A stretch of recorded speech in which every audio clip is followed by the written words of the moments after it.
I'd like to call to order the school committee meeting of January 4th. Can I have a motion to approve the agenda? So moved. Second. All in favor? Aye. Aye. I will say that we have Pauline Proch, long distance. She is aware and in attendance. So everybody's, make sure you've dotted your i's and have the appropriate punctuation. Comments from the public? Not seeing any. Superintendent's report. Okay, good evening. I'm going to start with some COVID updates. As we are all aware, COVID has hit our island hard at the end of the holidays. We have quite a few staff out who are COVID positive themselves, or they're taking care of families and children who are COVID positive.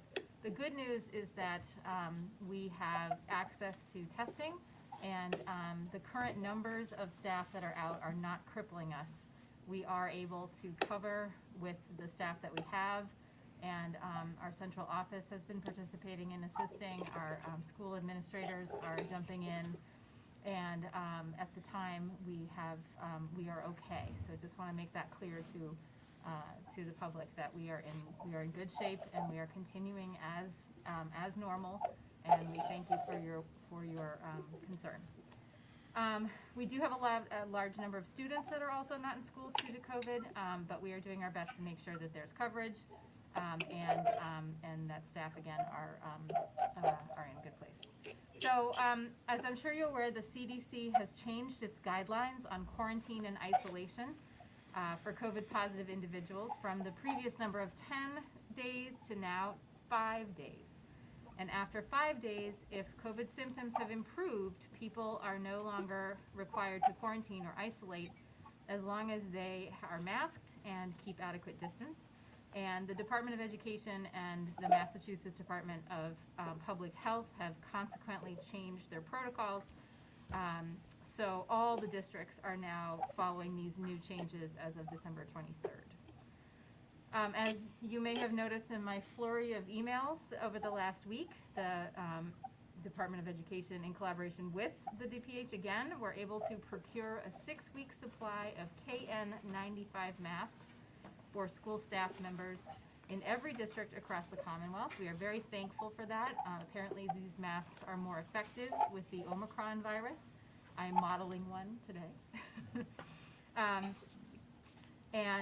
DZ was also able to provide the rapid antigen test kits to staff members, and so this way staff members could test themselves before returning to work on Monday.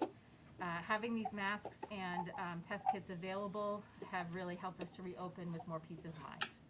I am very grateful to the superintendent of the Barnstable Public Schools, Meg Mayo Brown, for her willingness to help their island neighbor by arranging ferry transportation of our shipment of masks and tests on Saturday. And I also want to give a very special thanks to the members of the district leadership team who picked up the shipment and all took shifts distributing masks and test kits all day on Sunday. So thank you all very, very much. Much appreciated. We will have a second mobile vaccine clinic this coming Saturday, January 8th, from 9 a.m. to 2 p.m. at the NES cafeteria. Information on how to sign up for a vaccine is on our website, so please go right to npsk.org, and you should have an active link that will allow you to sign up for a vaccine. This is Pfizer vaccines only. For those who would like to also register for a second vaccine clinic, Saturday, January 29th. That registration link will be coming soon. At this time, only second dose shots are confirmed for the 29th, but we hope that boosters will become available, and we'll make sure that we get that information out as quickly as possible. So, Is that open to the public or yes, just that the is school community? open to the public. Okay. So I can certainly speak about enrollment unless there are any questions. No questions? No questions. Yes, to the chair, I have a question. So any student that is marked absent due to COVID, would that be put on there? You only can be absent so many times during the calendar year, correct? So if a student tests positive for COVID, how does that number lie with their being absent, or what is the play on that? So absences are considered absences unless there is an excused absence for medical reasons. So we will certainly keep track of those that are COVID positive, but the idea is if someone is absent, then it's a regular absence as like any illness. Okay, I guess my question is, if my son or my daughter, whomever, is just sick, that's an absence. But if they were to inform the school that I have COVID and I can't come, that's considered the same? Yes, Okay, thank you. and that is the same for staff. So that should help also with the change in protocols around the number of days that are expected for isolation and quarantine. Okay, one more question. So you were an hour late, you took, which was obviously perfect. Now, how does that, if you had to close for COVID reasons, would that be considered a snow day, or how would that, moving forward, how would that pertain? So if for some reason we do not have enough staff to cover the absences that are happening at the schools, the step is, yes, it's possible that I would need to close for an absence, but the first thing that I'm instructed to do is to call the Department of Education and work with Anne Marie Stronach, who is the person assigned to working with districts that have multiple people out, and that's causing an issue. But I will tell you that at this moment, Nantucket is in a good place, and we are not needing, yes, knock on wood, and that we are not needing that assistance just yet. So my hope is that we will not need it, and we can continue forward. We haven't exhausted all of our resources just yet, and so let's hope and keep going in that right direction. Okay, thank you very much. Enrollment? Sure. So enrollment is quite simple. We have this month 1,684 students. We are one student less than last month with 1,685 students. We have seen some withdrawals and some new enrollments, but they have evened out. So currently there isn't much change, and we are seeing a kind of a steady number. So nothing really to be surprised about. Any enrollment questions? No questions. No, thank you. Pauline? Any enrollment questions? No questions. Okay, moving on to presentations and discussions of issues of interest to the committee. Budget development. Let's start off with the elementary school.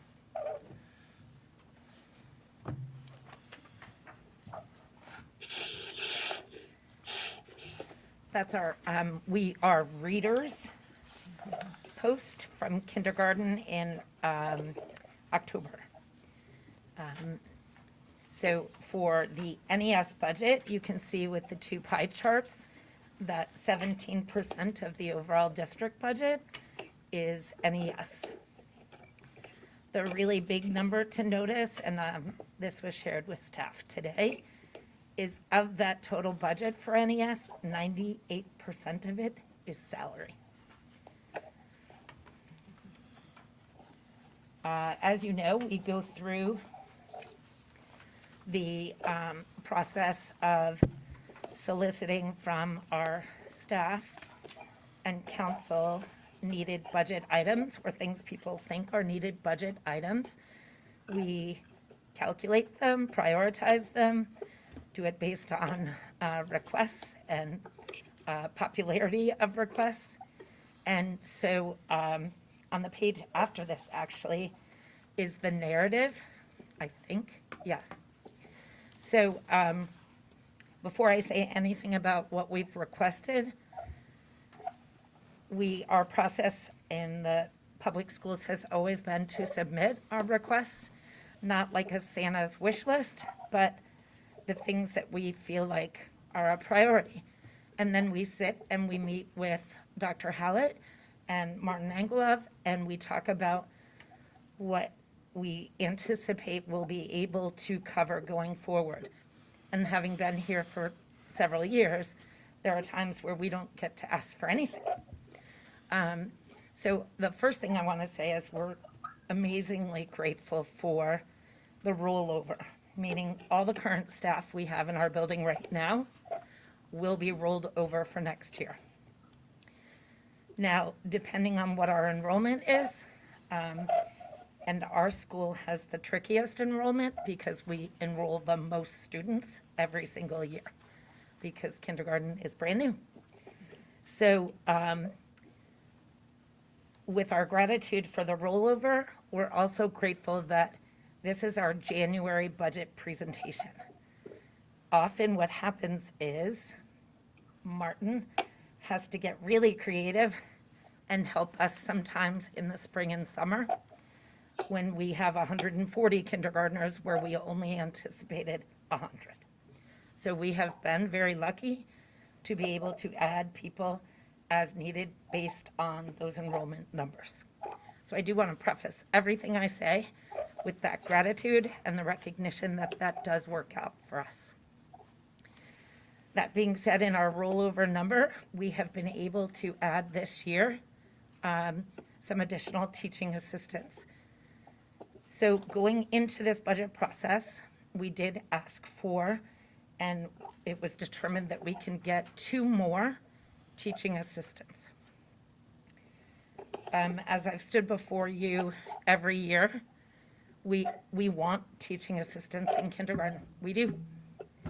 We cannot control or change the fact that we go through this budget process and then in August, we have students who may come to us with plans that say they need a one-to-one teaching assistant. So that new teaching assistant that we're allowed to hire is now not able to go and be in kindergarten because they must be prioritized for a student with an educational plan. So we're asking for 2 additional teaching assistants. The behavior therapist was something our school wanted, and you've certainly heard about the concerns we've had with behaviors of our students this year. That was removed from the NES budget, and you heard 2 weeks ago that that became a district position. So we were thrilled to have that because that is the boots on the ground person that will support the other BCBA we have who does lots of the analysis work. Deb Gately presented that to you 2 weeks ago. And Patty Aubie also made a recommendation for a 5th ELL teacher in our building. And so budget-wise, it's a 0.5 right now. And we have said repeatedly that our school has the most ELL students, but we have the exact same number of teachers in all of the schools, except for CPS. I think they only have 2. That being said, we've had a position posted for a 4th ELL teacher for 4 years. So we make it work. And so that got cut to a 0.5 for next year. And we did 1 today, and we have 2 other interviews scheduled for tomorrow to hire that 4th ELL teacher, which is part of a rollover. So this 0.5 would be an additional ELL support. And then the last 2 bullets I just raise in support of the staff. One is the rollover, which means we have been granted the opportunity to hire an additional TA still, and we have no applicants. And then the 4th ELL teacher I just mentioned. The last bullet, it was a big hot topic of conversation. You may have noticed Dr. Hallett and Dr. Rabel today. Mike Horton did a beautiful job several years back when he was working in central office to solicit and get a master's program that happened in our schools. Teachers still had to pay to pursue their master's, but they were able to do it on island. And so we have several young teachers in all 4 of our schools who need to get their master's degree. And they are desperate to have that program reinstituted for next year. And Mike did this great job of getting the person from, was it Fitchburg? Pittsburgh State, Catherine Leahy-Bryan. Yep. Consultant. And so I wrote that in there. She was the consultant who ran it, but the masters came from Pittsburgh State. And at that time, I think we had 11 or 12 teachers who, oh, sorry, even more than that, maybe it was 11 in our building, who completed their masters through that. And I just can't say enough how important that is. And so whatever we can do to facilitate bringing that program back again would really recognize the needs of our educators, but also value that they are trying to pursue that learning, and that will benefit all of us. That's NES. Esmeralda, any questions? No questions, just want to make a comment that I am all in favor about continuing education. It's very important. It may not be as easy as it seems, because we live in a small island, but it can be done, and I'm glad, I hope this comes back. Yeah. Laura? I just hear you, Kim, about finding applicants. Yeah. And I know that you probably have brainstormed and gone crazy. Where are you looking? I'm just curious about where, School Spring, I mean, all those places. Yeah, so School Spring, we're thrilled that this year Dr. Hallett has supported several of the directors, Patty and Deb for sure, in using Indeed as another source for finding people. We have, it's always in the I&M. We are thrilled that there are some kids who are home from college right now that have gone to central office and filled out their paperwork. So they will be our substitutes. We're bringing 3 of them in tomorrow for their debut as a substitute in our building. Now, that's for subbing, but we can't hire them as TAs or because they're not finished with college, but they can do the subbing. And so we're really excited about that and thrilled because for us, it's 2 boys that are coming. And there's some diversity there, so that's really important for our kids too. Great, well, I'm glad to hear that, but I just feel, It's like the national problem of no applicants. I know. I will brainstorm too. Yeah, See if I can anything think of you got, things. we're open to. Okay, thank you, Kim. Rocky? Yes, I have a question. So when these teachers have to go away to pursue their masters, they have to come out of their pocket just to get off the island, correct? Correct. So that's a $500 boat ride. So what you're saying is, what Mr. Horton, when he did, was it 2 years ago, Mr.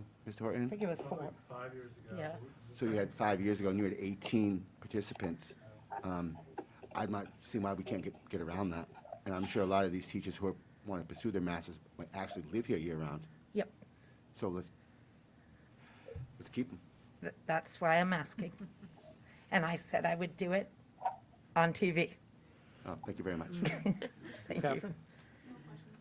May I make a comment? Sure. Please, thank you. Just in response to the request for the graduate program, I will absolutely look into it. I think it is important. Certainly, Catherine Leahy-Bryan has been someone that we worked with before. I do want to make sure that the quality of the program is of the utmost high quality. And so that is a really important piece, and that is why we have been looking at what programs are out there that could be offered. Pittsburgh State works with Catherine, but there are some other programs and other schools that might have programs that would be available to come. So we're definitely going to look into this as soon as possible. Thank you. My only comment to that was I shared it because that was the experience that I knew here.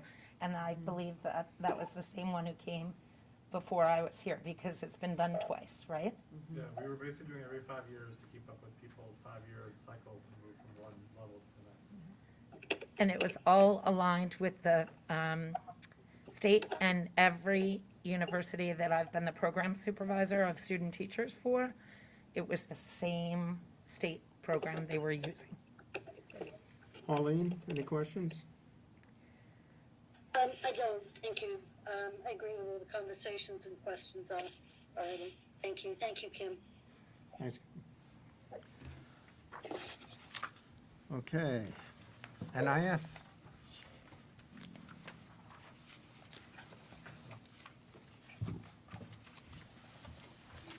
Hello.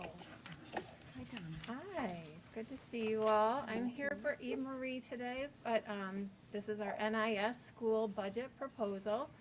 We'll start with the best part, pictures of our kids. So we definitely have some small group instruction going on there, and then Travis and Matt brought a lot of foam fingers, actually, and our mascot over at Arrival for homecoming, so that was really exciting. And then we definitely art, just well-rounded education for our kids. And that bottom middle picture is of Darius Coombs, who came over here from Mashpee with his Machoon. So I'm not really sure how he got that done, but he came and shared a lot about the Wampanoag culture and history with our third graders to align with social studies.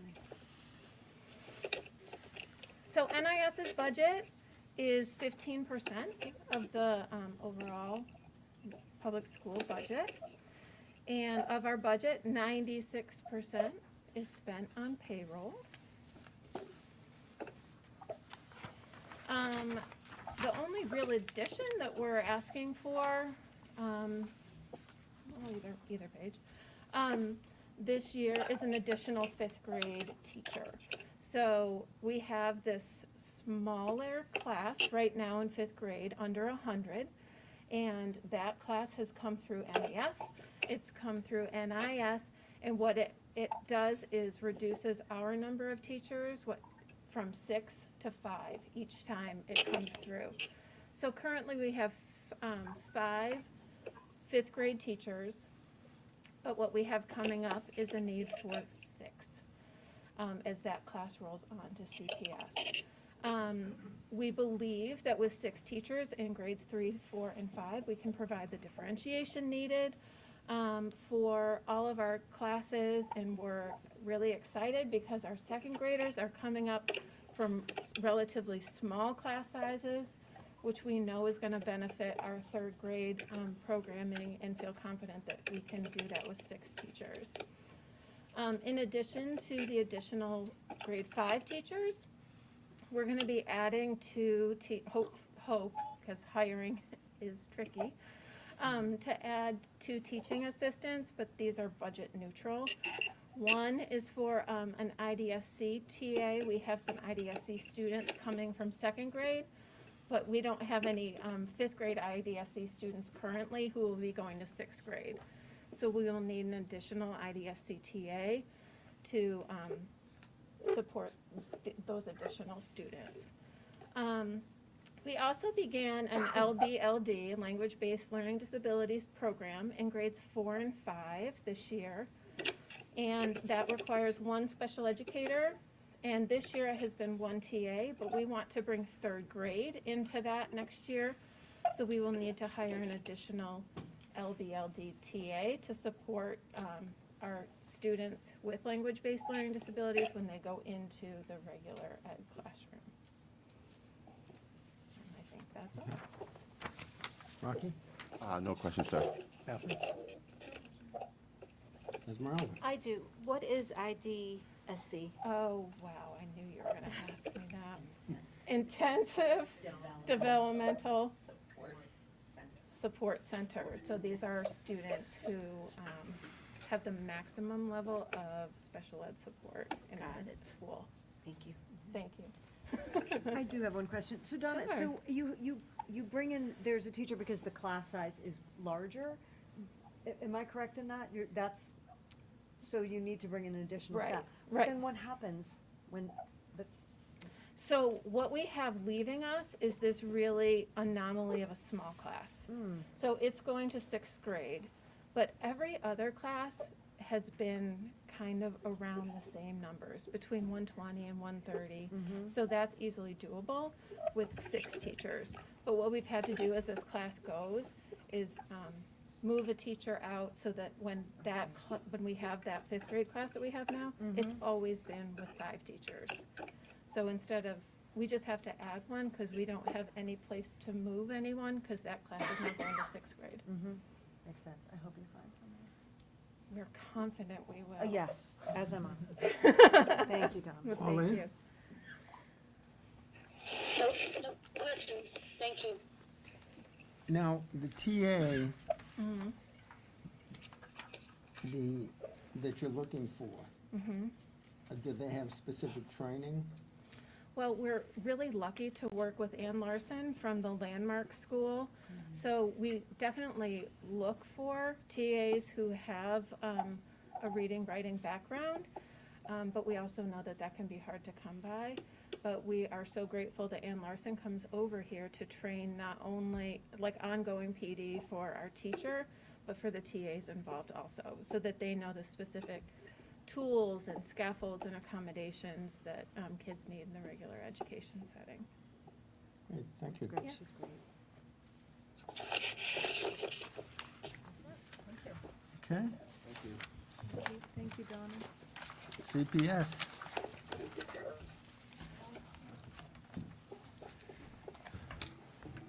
Good evening, Michael Horton, Cyrus Pierce Middle School Principal. Starting at the top left picture, I want to thank the Facilities Department and Diane O'Neill for putting up tents in our courtyard back in August. That enabled us to have a lot of our lunches outdoors for as long as we could. And this picture is here for another reason, because even though our students are not eating outdoors anymore, even today, around the snow, kids get a few minutes at the end of lunch to play Foursquare on those grids there on the blacktop.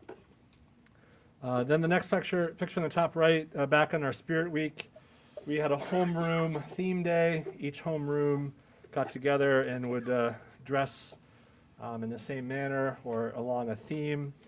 The staff here is the front office and school counseling staff. And since none of us were part of a homeroom, we got together and formed our own rainbow homeroom.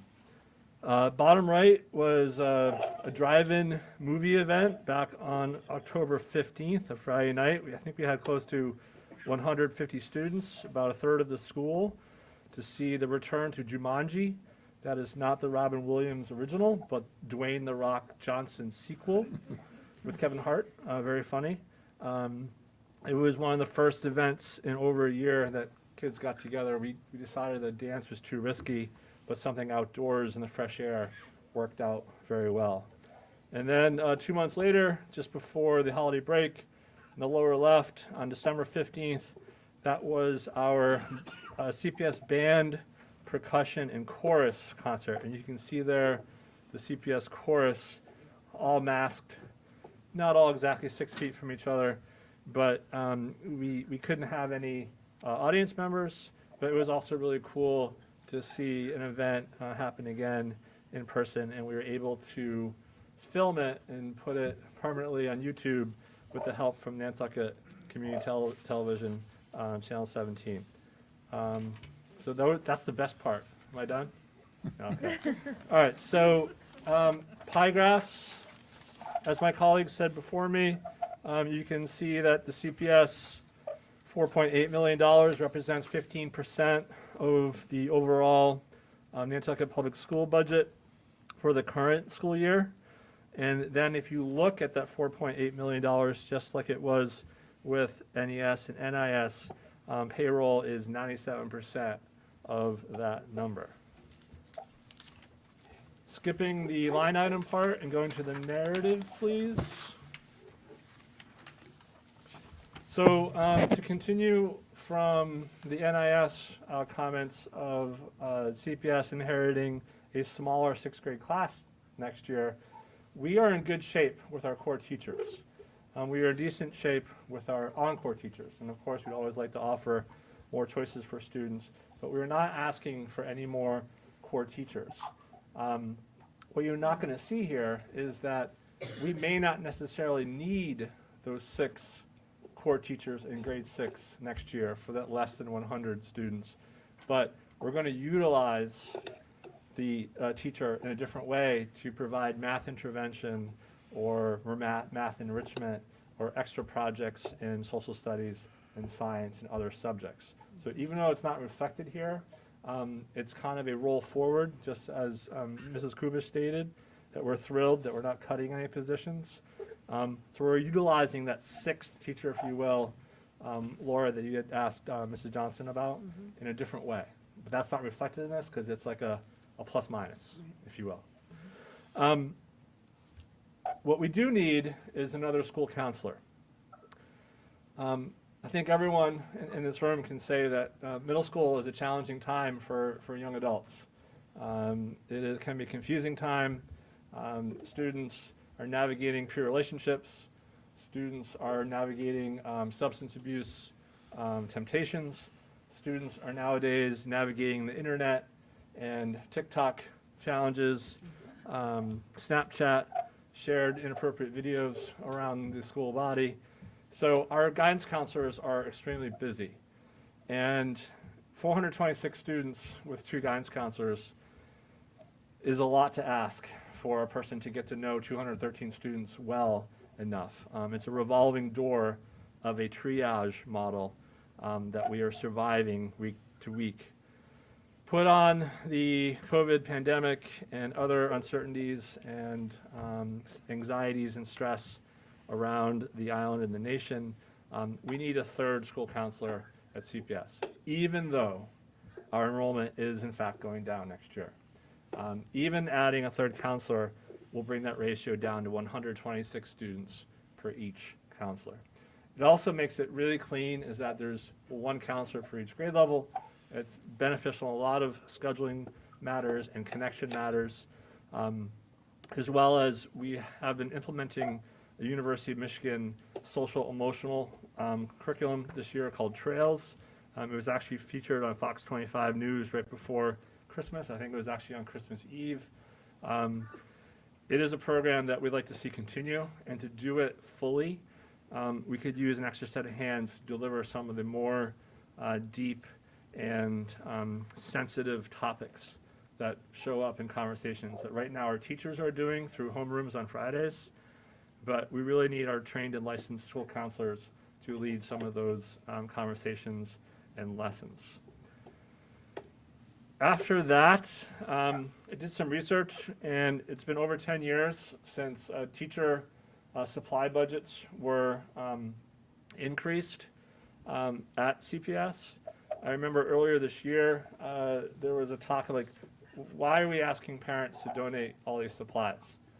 Martin will say repeatedly, as we all know when you look at these numbers, we have money for supplies. We shouldn't be asking parents too much. We're not going to say no when we get some support. But because classroom teachers' budgets have not been touched in over 10 years, through COVID, teachers are spending their own money more than ever before. They are doing little events within their classrooms, sometimes part of the Trails program. They're making their classrooms more welcoming.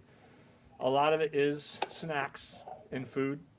So I asked and figured out, and for the low price of $19,000, we can literally double the teacher personal supply budgets, so they're not spending a lot of out-of-pocket expenses to meet their kids' needs on a day in, day out basis. We still have plenty of school-wide supplies for applications and books and pencils and paper. We are fortunate.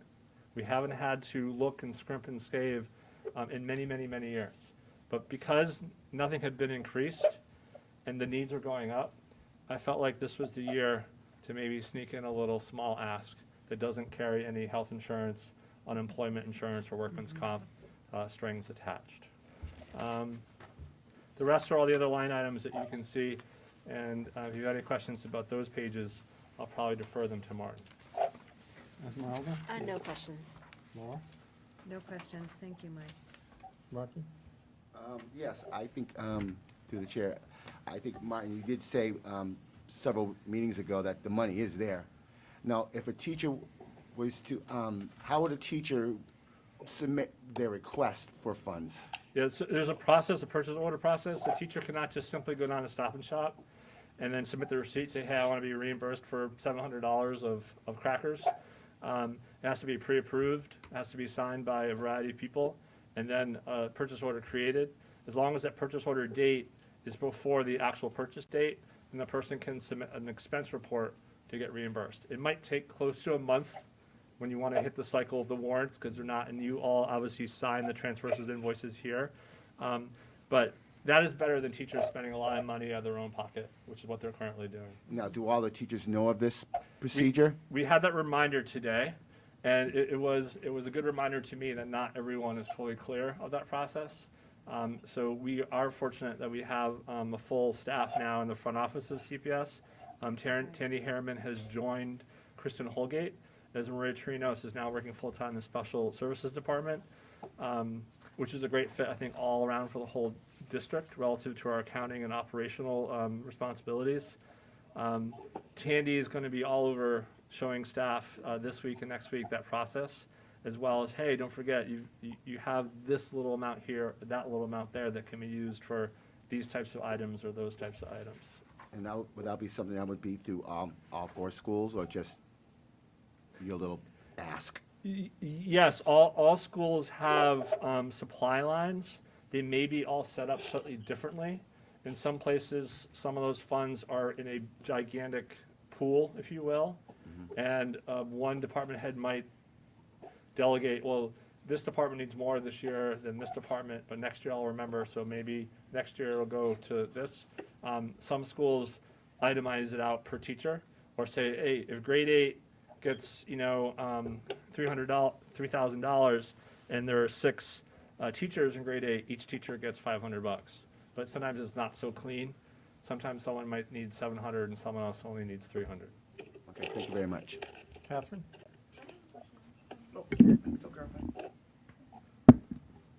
So you said that with the increase of a counselor, each grade is going to have one counselor, so they're going to be assigned to that counselor for, like, each grade would have one. That is the plan at the moment.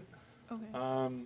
There may be some other opportunities to say if there's a certain need in a certain grade that one counselor has more training or experience with, that we might match students and counselors up. For example, the current system is one counselor works with the students' last names A through L, and the other counselor works with students' last names M to Z.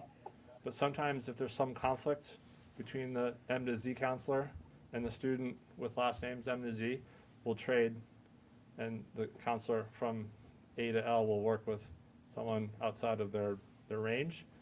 Obviously, with a third counselor, there's even more possible combinations of who's the best fit. That is the starting point, though, that it's very nice for grade 6 to know you will always go to or work with this person for concerns that pop up in your grade. That allows each counselor to get to know those students really well, opposed to being spread across all 3 grades. Yeah, I was going to ask if it was similar to the high school with, like, the last names and assigning it with the alphabets. And I also think it's a good idea that students have one designated counselor, because then you build trust between each other. That's just a personal opinion, but I think that's a good idea. Yep. Thank you. Mike, have you thought of having that counselor go with each class? Yes. In other words, graduate up to 6th, 7th, and 8th grades? Yep, and we're currently doing that with the administrators. It's kind of cool that we have a team of 3, where Adrian was the connection to grade 8 last year. When they graduated, she cycled back to grade 6. Tracy was with grade 7 last year. She's now the main liaison contact for grade 8. I was with grade 6 last year, so now I've moved up and I'm the contact for grade 7. So that could be something. We haven't decided that, but we could definitely probably lean that way. Okay, great. Thank you. Pauline, all set? Oh, Can I Pauline. just make a comment? You forgot I was there. Mike, I appreciate your ask for another guidance counselor, because I think the social and emotional need for all of our kids is just growing extremely. So I'm glad to see you doing that. I just want to make a mention to remember about Nantucket Education Trust.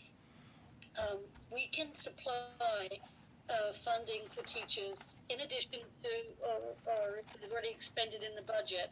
So for this year, if you've got teachers that are out of pocket for snacks and fidget gifts and whatever you had mentioned, please get in contact with me, because I would like to be able, so long as there's receipts for the purchases, I'd like to be able to ask Net to consider reimbursement for your teachers, and that goes across to all the other schools as well. Thank you. That's, We have the, we can do that. thank you. It's very generous. Mike, I wonder about the snacks since we prohibited cupcakes. Yeah, and there's a lot of nut allergies and gluten-free, lactose intolerant. Okay. It's complicated. Okay. Anything else, Pauline? No, that's it, thank you. Okay, thanks, Mike. Thank you. Thank you.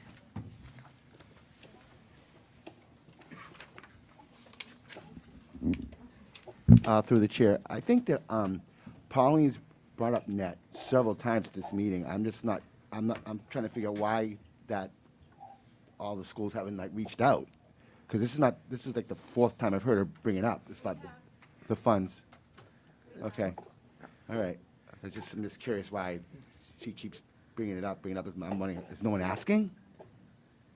You would have to ask Pauline in the Educational Trust. Okay, sorry, wrong meeting. Hi, thank you. Mandy Vassal, principal at the high school. Thank you very much for having all of us here this evening. I'd like to start with our photo collage, and mainly I just want to say thank you to Ms. Mason, our yearbook advisor, who put this together for us. I think it's a great representation of a little academics plus a whole lot of fun that our kids have been able to have this year, and we are very excited about that they were able to get back to some of our normal activities. Let's hope that keeps going. I also want to say a huge thank you to Ms. Sarah Dallas and to our department leaders for the work that they did to help us put this budget together. At the high school, it's a little bit different. We look at some different things and different items in our line items. So we're very dependent on our department leaders who work with the teachers in their departments to make sure that we're looking at the big picture for the best benefit of our students as far as supplies and so forth. And I want to say to all of our teachers that for the 2% that we have for books and supplies and materials for teaching, they do a tremendous job with that. So I want to make sure that that we say thank you for all the work that they do. So going forward, for our next year's budget, and 19% of the district budget is for the high school, 97% of that also being teacher salaries. So moving forward, what we're looking for the 2022-2023 school year, specifically we're looking to bring back landscape and what we're calling landscape environmental science specifically, so that we can offer programming to our students in landscaping that supports the environment and the sustainability of our island. We're also looking to add an art teacher this year. One of our elective programs that is oversubscribed every year are the art classes, the ceramics classes, the studio art. And we very often have to turn students away who are not able to take those courses because there's just not enough teaching support to be able to offer enough courses. So we'd like to be able to offer that. We specifically believe that with the well-being in mind and social-emotional well-being of our students, that art is a great place for our students to get some of that therapeutic relief during the school day. In order to support these changes and additions of the programming, we are re-examining some of our programming and some of our courses. We're actually just beginning the review of our program of study and looking at courses and enrollment numbers. Because world language is not a required course for graduation, those enrollment numbers are low, so we're looking to reassign some of the FTE funding to the positions that we are hoping to increase upcoming. But I am happy to say that through the discussions that we've had with our budget and the course process, we are looking at being able to offer a Portuguese class next year. So we're very excited about being able to offer that. We're still working out the details of what that'll be, but potentially conversational Portuguese, maybe for students who speak Portuguese, but also students who want to learn Portuguese. So we're really excited about that. And that's where we are for the high school budget. Catherine, questions? I just want to comment that the Portuguese class is a great idea. That sounds really cool, and I think a lot of students will want to get involved. So I think so. Thank you, Catherine. Mr. Duran is the one, he's actually certified to teach that. He is the person, he's our go-to person when we need interpretation. And he's pretty excited to be able to take that. He took on a Spanish 1 this year to kind of get his feet wet in teaching something outside of ESL. So we're really excited that he's interested in taking this class on. thank you. Thank you. Rocky? Yes, I think that adding that, any vocational classes being offered would be beneficial. I remember when you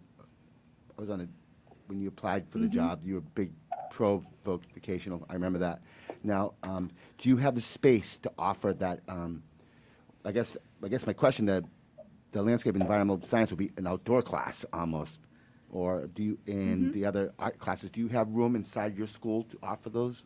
Yes. So those courses? if you're Thank you. familiar with what Miss O'Neill calls the hoop building, which I call it a greenhouse, wait, outside. So we do have greenhouse space front to support the landscaping.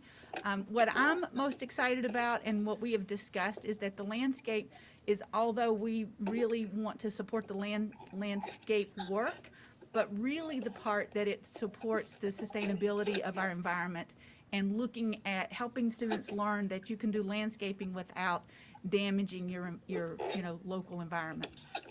But yes, we do. And to go to your other point on the art, we already have a plan on how we can make that work as well. Thank you very much. Ms. No, Marlowe? no question. Laura? I agree with Rocky that the landscape is a great addition. Have you identified a teacher at this point? Or do you have any possibilities? We do. Great. Yep. Great. Glad to hear.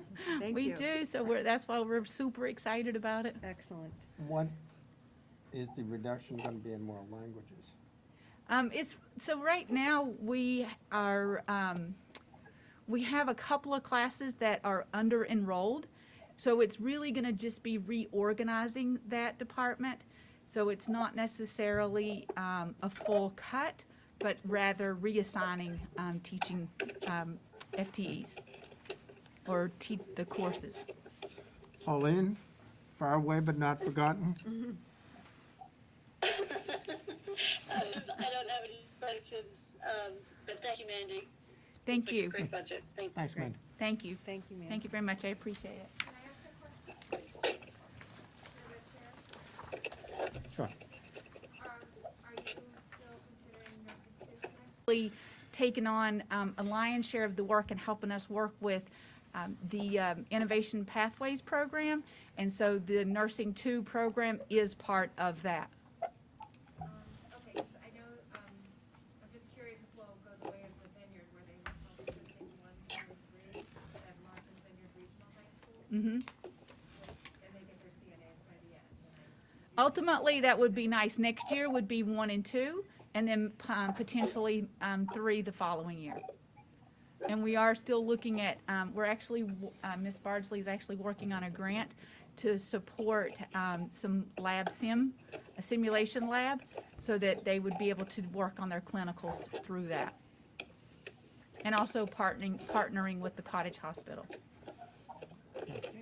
Thank Yeah, you. thank you for the question. Thank you.